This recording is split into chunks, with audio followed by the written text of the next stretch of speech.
ne s'y mettent pas. Entre autres raisons qui motivent les citoyens à la pratique du sport, il y a la perte du poids.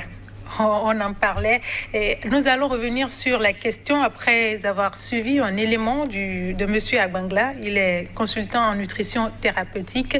Il nous dit ce qu'il en est. Perdre du poids, pour y arriver, il est important de savoir qu'il ne suffira pas de faire de l'activité physique. Il y a 4 éléments à associer.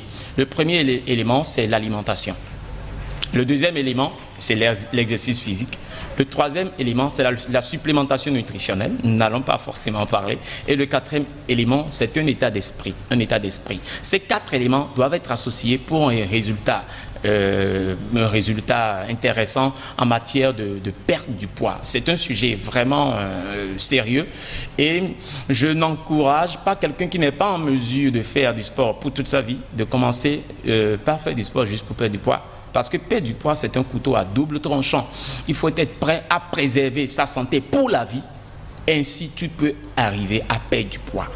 Vous allez voir des tutoriels et beaucoup d'autres articles qui vous disent perdre du poids en 5 jours, en 10 jours, en 2 semaines, en 1 mois. Mais attention, je préfère qu'on soit dans une dynamique à vie que dans un objectif à court terme.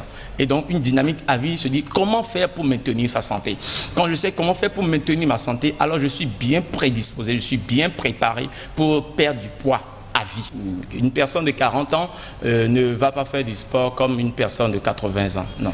L'alimentation, de la même façon, n'est pas la même pour ces 2 types de personnes. Retenez en général que manger équilibré, manger vraiment équilibré, un peu de glucides, un peu de lipides, un peu de protéines et plus de fruits et légumes, beaucoup d'eau, l'eau, la boisson la plus tolérée, est la manière la plus simple de s'alimenter pour de bons résultats sur sa santé. Et le sport le plus adapté pour nous qui ne sommes pas forcément des sportifs de carrière, c'est la marche.